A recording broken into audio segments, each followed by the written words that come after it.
I guess this could be considered a request episode. The top 5 reasons I don't do negative reviews. More or less, the top 5 reasons. But before I get into the actual list, a little background. Well, the first is I do a lot of reviews. It averages about 2 a week, more or less, and that would be about 100 a year. That's a lot of reviews. So a lot of gear passes through this room. And that means I make a lot of telephone calls, a lot of email requesting gear. And that also means there's a lot of pre-selection that happens, like what am I going to get? How do I decide what I'm going to get? I hear about it, people tell me, manufacturers, distributors request that I do something, and I'm taking chances a lot of times. Sometimes I know in advance I'm going to like it, or I have a good feeling that I'm going to like it. Sometimes there's risk involved and I'm going to get something, it's going to come in, and maybe it's not what I expect. And sometimes, so there's a lot of guessing involved. And, well, I don't know. I'm taking chances. There's a lot of hope and prayer going down with the review process when you're going through that much stuff. So that's the preamble. Oh, and by the way, through and because of your popular demand, there will be, yes, there will be an Audiophiliac system of the day later on in this episode. And also, later on in this episode, there will be, I will refer to an actual Audiophiliac negative review that I did on this show in November of 2019. And it's a negative review of a major company's headphone. So stick around for that. Well, not the review itself, but I'm going to refer to that review later on in this episode. So I do occasionally, rarely do negative reviews of very important products. I'm going to start with number 5. Number 5 is, for various reasons, they just don't cut it. It's just a poorly conceived product, or it's discontinued, or my favorite, and I mean that sarcastically, they smell bad. They smell really bad. I open the box and this odor greets me, and it just literally stinks. And I'm going to have to live with this thing for 2, 3, 4, 5 days? No way. No, the box gets closed, I request a return label, and away it goes. But if a product is just so bad that I can't stand the thought of living with it to do the review, it's just not going to get a review. You know, the knobs fall off. It's poorly conceived. It's just, you just look at it before you even listen to it, and it's just bad. You know, it looked okay in the picture. The website seemed promising. The people seemed nice. And I said yes, and then I get it, and I quickly regretted it, and the review just never happens.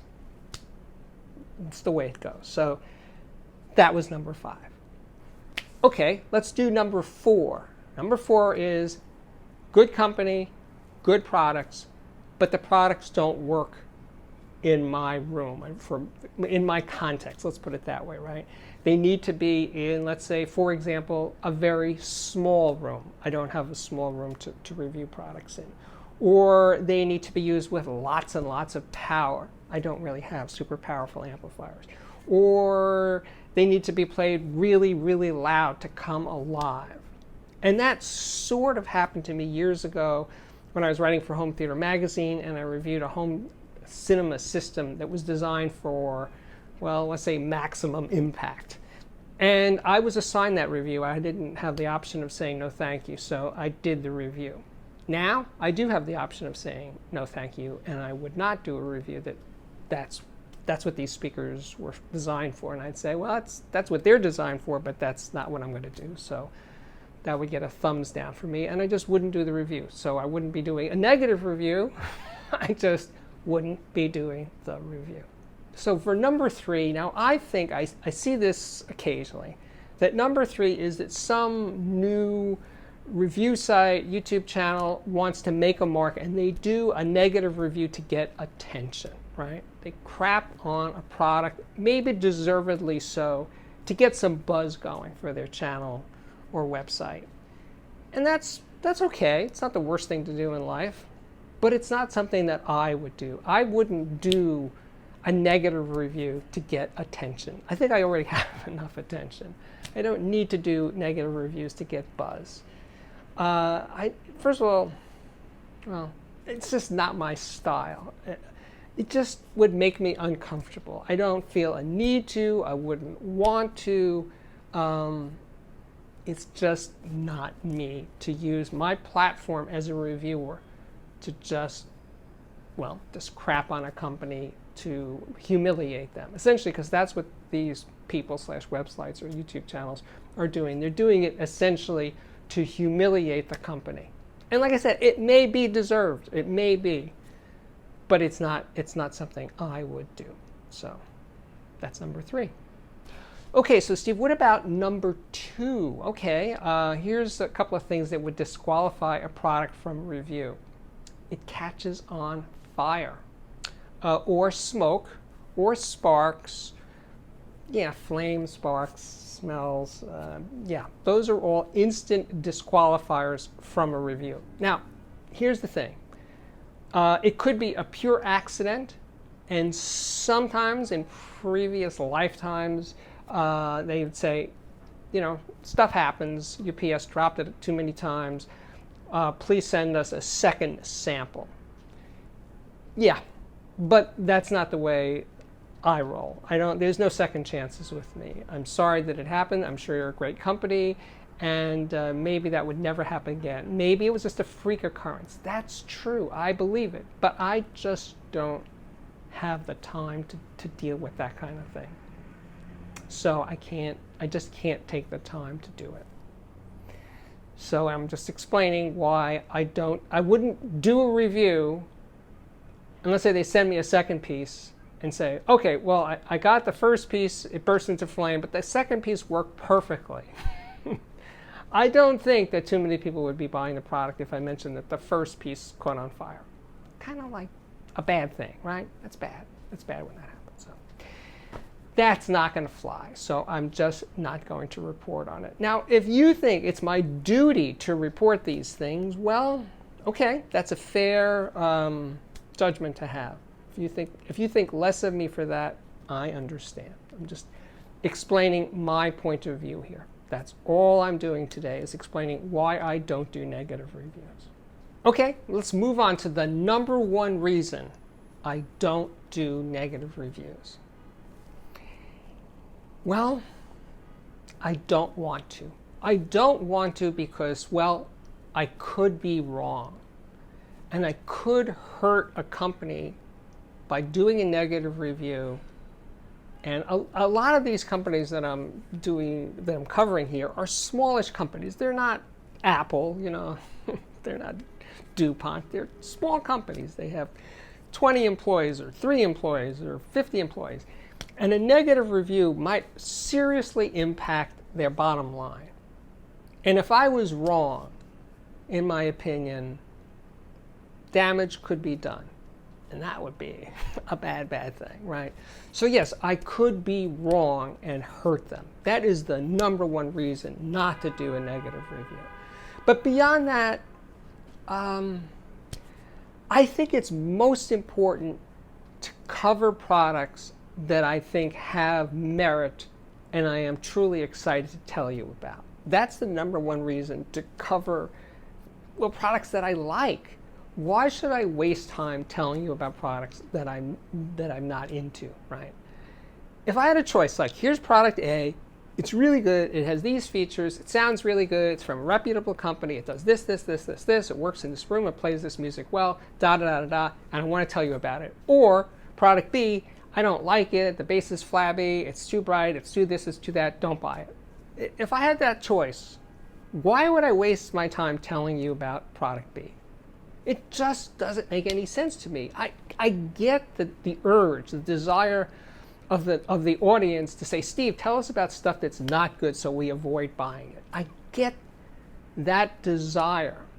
But from a practical sense, from my point of view, I've just given you the 5 reasons why I don't do that, why I don't give you negative reviews.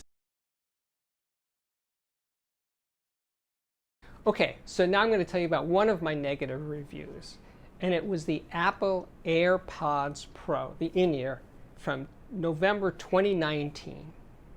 And I think I summed it up by saying it's a great sounding headphone for people who don't know great sound. Meaning, if you're not an audiophile, you probably think this thing sounds pretty good. But if you've ever heard really good sound, you know that the AirPods Pro is pretty for $250. So anyway, it's a pretty damning review. But the thing is, I felt that Apple could handle it. I wasn't afraid that Apple's bottom line was going to be destroyed by my negative review. So yes, occasionally, very, very, very occasionally, I will do a negative review. But now, let's move on to the Audiophiliac viewer system of the day. When I opened this picture from Mike, it made me smile. He's 30 years old. He lives in the Philippines. The speakers are the ever-popular Klipsch RP600M. The amp is the Reisong A10. It's an integrated, and it has Mullard tubes. Turntable is the Rega RP1, and it has an Ortofon 2M red cartridge. Phono preamp is a Cambridge Audio Alva Solo. The DAC is a Schiit Modi. There's a Schiit SYS preamp, an Zen Blue DAC, and he's using a MacBook Pro as a streamer. Thanks for sending that in, Mike. Yeah, that was a nice one. And speaking of nice, my name is Steve Guttenberg. This is the Audiophiliac Daily Show. If you like what I'm doing here, please consider subscribing to this YouTube channel. We're on our way to 200,000 subscribers. If you want to subscribe right now, super easy. Hit that button right down there. When you do, hit the notification bell so you'll be notified every time there is an amazing new episode. It might even be more amazing than this one. I'm not making any promises. I'm going to try. I'm going to do the best I can. And beyond that, I can say you should check out my Patreon, which can be found at patreon.com/audiophiliac.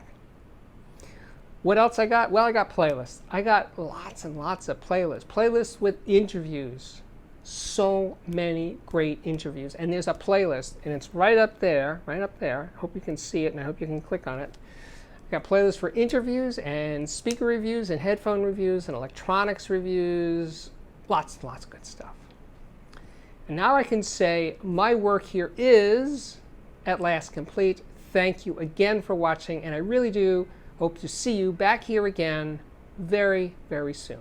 Bye-bye.